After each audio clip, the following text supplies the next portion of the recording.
Assalamualaikum warahmatullahi wabarakatuh. Selamat datang kembali di channel Gilang Gulat. Di video kali ini mari kita mempreview dan memprediksi apa yang mungkin akan terjadi di Elimination Chamber Premium Live Event 2025 di Toronto, Kanada, guys ya. Ada 4 hal yang sudah WWE siapkan untuk dipertandingkan di acara Elimination Chamber tersebut, yang merupakan one step closer to WrestleMania 41 di Los Angeles. Elimination Chamber sendiri dihelat pada tanggal 2 Maret waktu Indonesia jam 7 pagi langsung dari Toronto, Kanada, yang diselenggarakan dalam sebuah arena stadion baseball kalau nggak salah, yaitu Rogers Center, yang punya kapasitas sekitar 40 ribuan orang.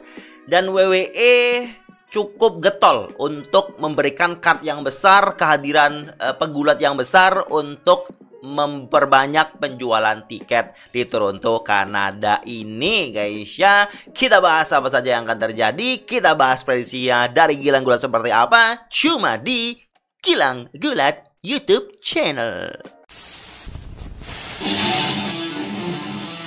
Kali ini video prediksi diupload lebih awal, dibuat lebih awal karena memang saya rasa kartnya sudah penuh. WWE tinggal build up untuk 2 acara lagi, yaitu Go Home Show Monday Night Raw dan juga episode SmackDown Go Home Show langsung dari Kanada juga, guys ya. Kita coba bahas berurutan apa aja match card yang sudah disiapkan oleh WWE. Yang pertama, yang paling simpel dulu, guys ya, yaitu pertandingan Tag Team Woman antara Trish Stratus, Tiffany Stratton, Candice LeRae, dan Nia Jax, guys ya. 2 lawan 2, dimana ini merupakan sebuah pertandingan eksibisi untuk memeriahkan crowd Kanada saja, untuk membuat orang-orang Kanada semakin semangat untuk menonton acara Elimination Chamber dan beli tiket dan menghadiri ke arena stadion tersebut, guys ya. Dengan adanya Trish Stratus terlibat sebuah match yang build up-nya cukup mendadak ini,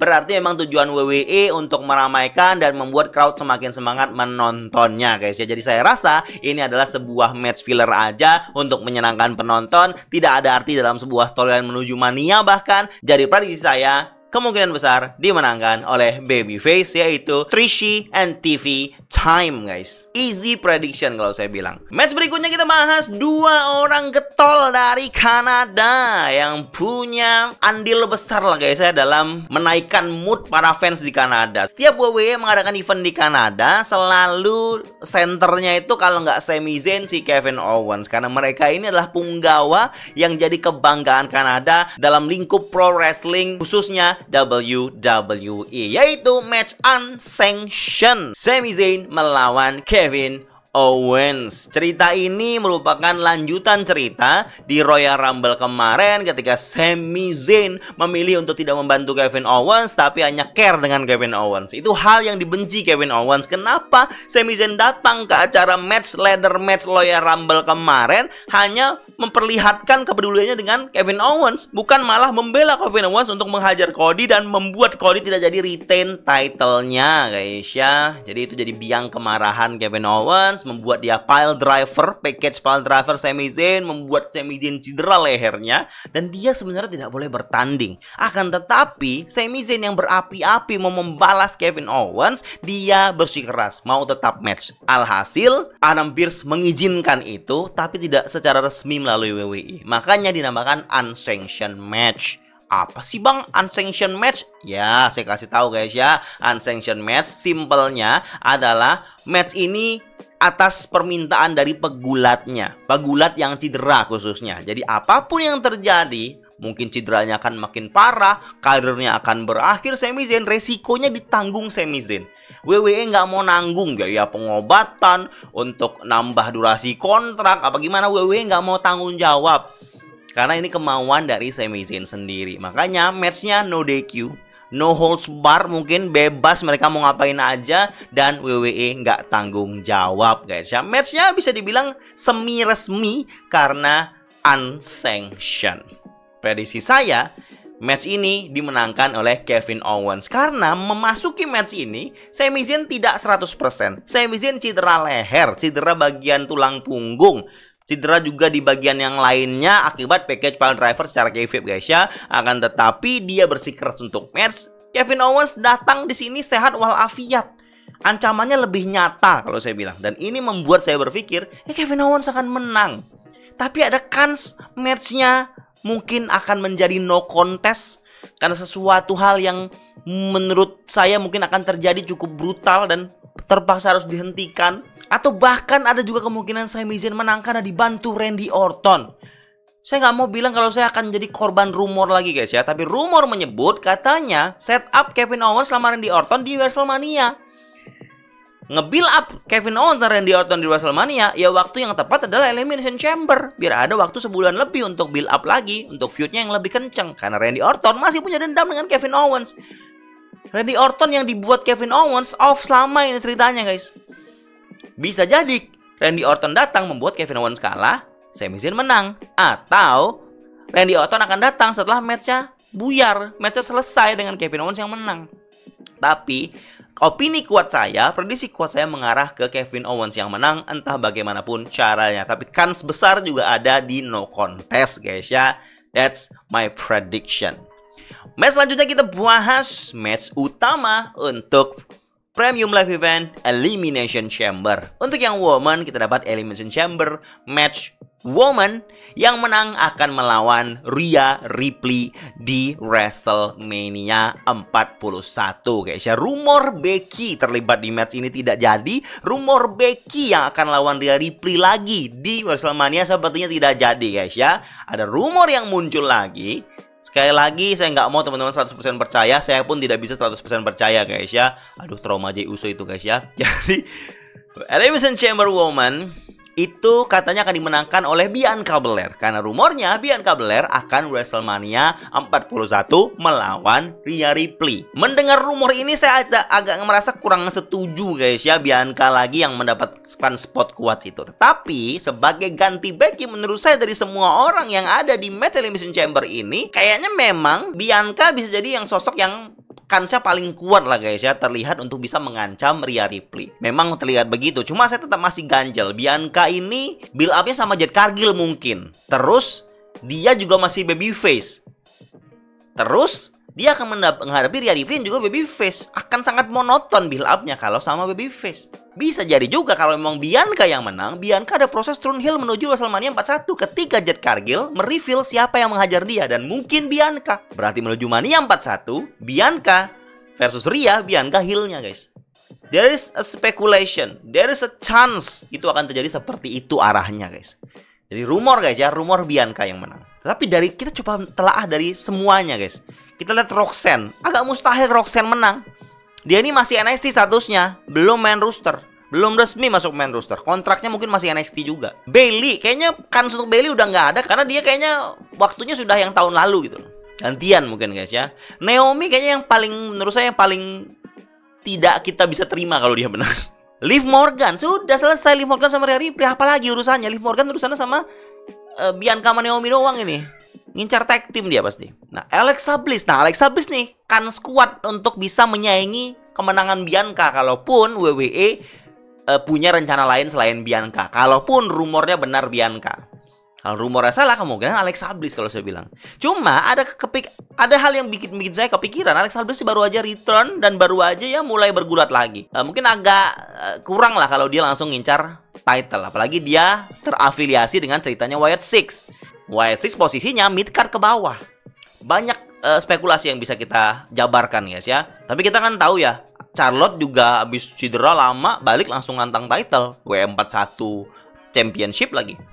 Tapi kan skala levelnya si Alexa sama Charlotte ya berbeda guys ya. Charlotte kan anaknya Ric Flair. Woo! Dari rumor yang menyebut Bianca yang akan melawan Rhea Ripley, menurut saya, analisis saya dari ke-6 orang yang terlibat ini memang sepertinya Bianca guys. Karena ini menyangkut ke ceritanya yang mungkin akan menjadi heel dan menjadi di-reveal sebagai penyerang atau yang menghajar, yang merencanakan ambushing Jade Cargill guys.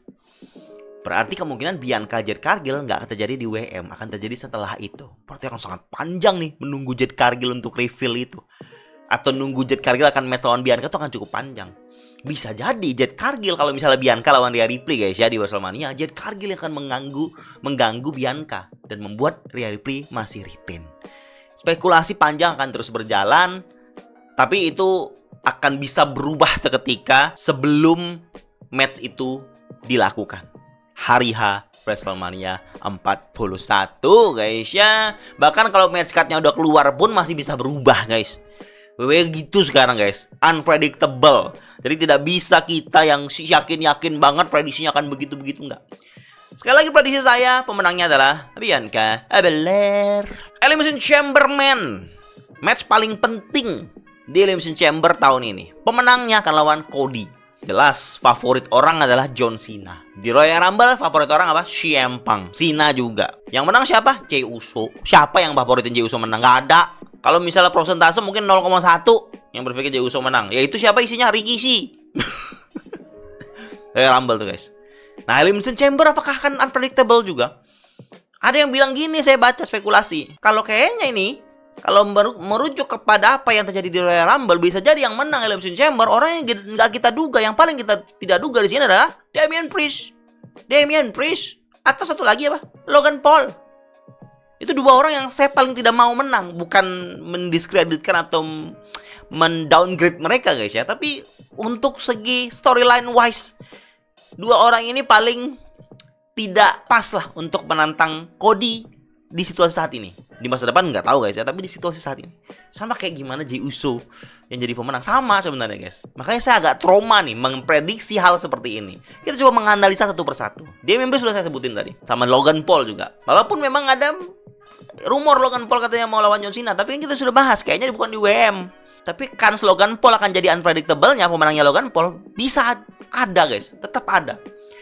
Kemudian Seth Rollins dan CM Punk diportray untuk menuju main event, bukan title match, yaitu triple threat melawan Roman Reigns. Biar CM Punk dapat spot main event. Itu yang saya inginkan tahun ini guys. Saya nggak butuh CM Punk menang Chamber. Saya pengen dia jadi main event. Gimana pun caranya, tidak harus menang Chamber jadi main event. Menang Chamber hanya mendapatkan championship match, bukan iming-iming pure main event akhir acara. Kalau saya bilang untuk tahun ini. Jadi boleh saja yang menang adalah John Cena.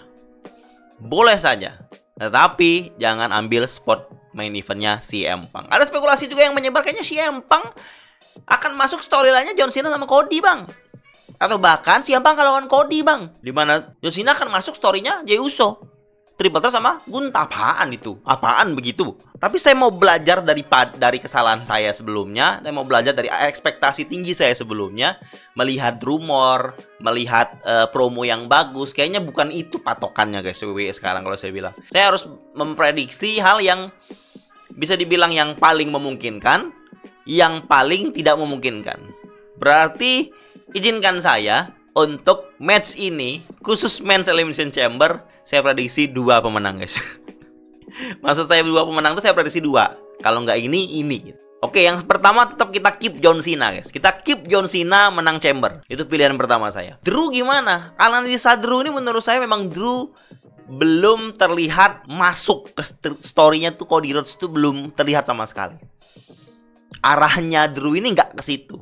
Arahnya Drew tuh seringan-ringan kayak Jimmy Uso. Jadi belum sampai ke story paling besarnya.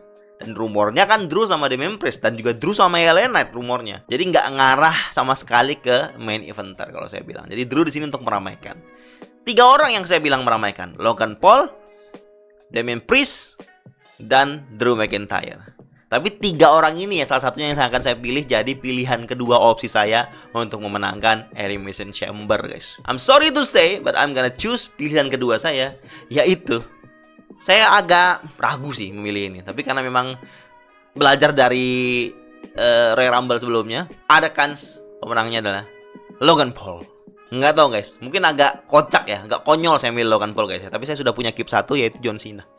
John Cena yang akan menang. Kalau enggak, WWE main unpredictable kayak Royal Rumble kemarin, Logan Paul yang akan memenangkan Elimination Chamber. Mungkin 2 tersisa, Logan Paul sama si John Cena guys. Sampailah kita ke ending kita. Mungkin ini akan ending, mungkin ini akan opening, nggak tahu saya. Tapi yang kita tahu, The Rock dan Cody akan kembali face to face di Elimination Chamber.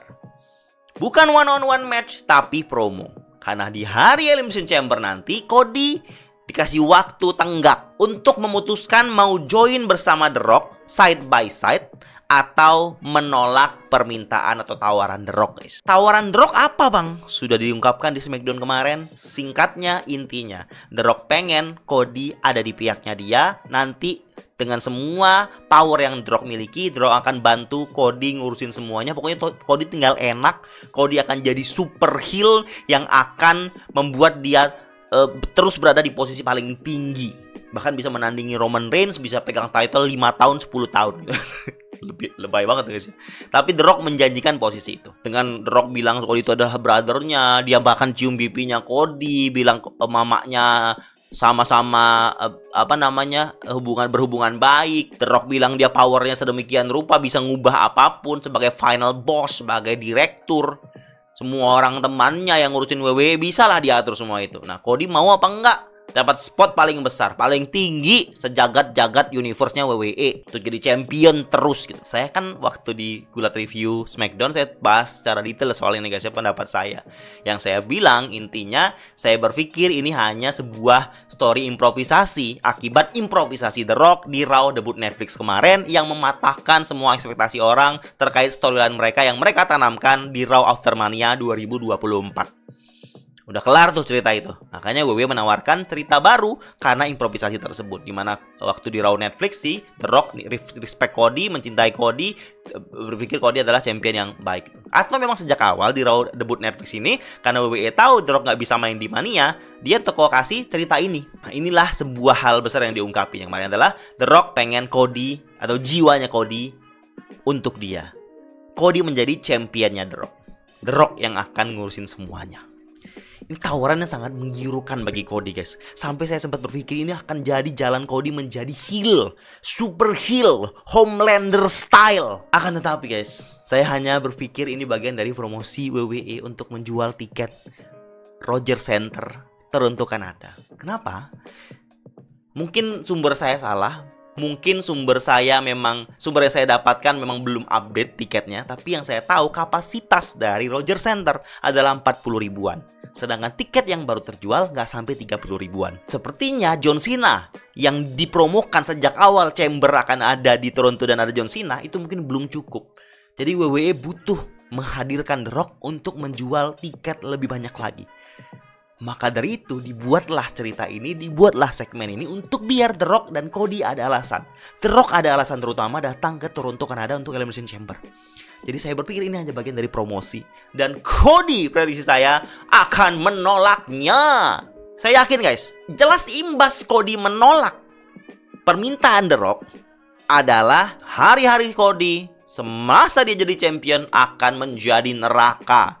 The Rock akan melakukan banyak hal dengan powernya untuk membuat Cody menjadi selalu terancam. Cody menjadi selalu sulit menjalankan diri sebagai seorang champion gitu. Akan jadi hell dunianya Cody setelah dia menolak The Rock guys. Kita tahu mungkin The Rock akan berafiliasi dengan siapa, akan nambah orang siapa. Pokoknya Cody akan terancam terus gitu. Dan ini membuat Cody akan jadi super babyface. Akan menjadi John Cena 2.0 dengan punya musuh seorang korporat tertinggi. Ini mengulang era Stone Cold Steve Austin, mengulang era The Rock zaman muda dulu, mengulang era John Cena, dan saat ini Cody. Prediksi saya itu Cody nolak. Terus kalau Cody nolak, nanti dia lawan John Cena. Kalau John Cena menang Chamber guys ya, itu kan babyface lawan babyface. Menurut saya babyface lawan babyface, selama itu Cody Cena, it's okay. Promonya akan tetap bagus, matchnya pun akan tetap bagus, dan akan tetap jadi dream match untuk championship. Dan katanya kalau ini akan jadi match opening, ya cukup lah. Kita nggak perlu sebuah story yang brutal mendebarkan untuk story Cody yang jadi heel menuju Mania hanya dalam waktu build up sebulan lebih. Balik lagi ke pemikiran saya kalau memang ini bagian dari promonya WWE untuk menjual tiket lebih banyak lagi Elimination Chamber. Ada kans ini guys, kalau Cody menolak, bisa jadi karena musuhnya Cody kemungkinan John Cena yang menerima, karena ada kata-kata John Cena pada saat Elimination Chamber. Pada saat Royal Rumble press conference. Dia bilang, saya akan jadi champion whatever it takes. Kalau nggak salah guys ya, dia bilang apapun yang harus bisa saya lakukan, pokoknya saya harus mengincar 17 time World Champion. Mungkin tidak harus di Mania, bisa di tempat lain. Tapi Mania akan jadi tempat yang spesial. Bisa jadi. Yang akan jadi championnya The Rock, Cena, yang akan menjadi heel. Itu ekspektasi, itu kemungkinan yang mungkin nggak terjadi, mungkin terjadi. Tapi balik lagi prediksi saya, kalau dia akan menolak dan dia akan menjadi super baby face. Karena saya tidak melihat heel Cody akan jadi hal dalam waktu dekat ini guys. Walaupun bagus banget, seru banget kalau Cody jadi Homelander yang diinginkan netizen-netizen itu guys. Tapi kita tahu WWE itu lebih mementingkan fans casual yang beli tiket nonton di arena, bukan netizen. Netizen mungkin nomor 2, nomor 1. Penonton yang beli tiket, beli merchandise, datang ke arena, memenuhi stadion. Itu yang mereka inginkan. Orang yang memenuhi stadion, nonton casual, beli tiket, beli merchandise adalah orang-orang yang suka Cody babyface. Yang senang Cody jadi heel adalah orang yang nonton Homelander, nonton yang terlihat guys ya. Itu kebanyakan netizen kalau saya bilang. Dan WWE netizen nomor 2. Kita belajar dari Jey Uso lagi guys. Jey Uso menang, yang senang siapa? Fans yang ada di arena. Yang benci, yang ngamuk-ngamuk siapa? Netizen di Twitter, di internet. Sekali lagi prediksi saya, kalau dia akan menolaknya. Dan ini hanya bagian cerita alasan biar The Rock bisa datang ke Elimination Chamber, yang bisa membuat Elimination Chamber menjadi event besar yang sangat spesial. Saya juga berharap penuh guys stadionnya, biar feel vibe menuju Mania itu makin besar kerasanya guys. Begitu. And that's it. That's all my prediction. Teman-teman bisa komen di bawah respon prediksi saya. Mohon bantuannya guys ya, untuk komennya banyak. Yang biasa cuma nonton doang video prediksi saya, tolong bantu komen biar jumlah komen dan view-nya itu bisa lebih agak berimbang guys. Karena itu akan sangat membantu video saya naik, dan saya makin semangat untuk selalu bikin video, selalu upload video di channel Gilang Gulat dan juga di channel Gilang Wrestling guys ya. Thank you for your support. Subscribe yang belum subscribe, like videonya, komen sebanyak-banyaknya. Terima kasih sekali lagi. Wassalamualaikum warahmatullahi wabarakatuh. Thank you.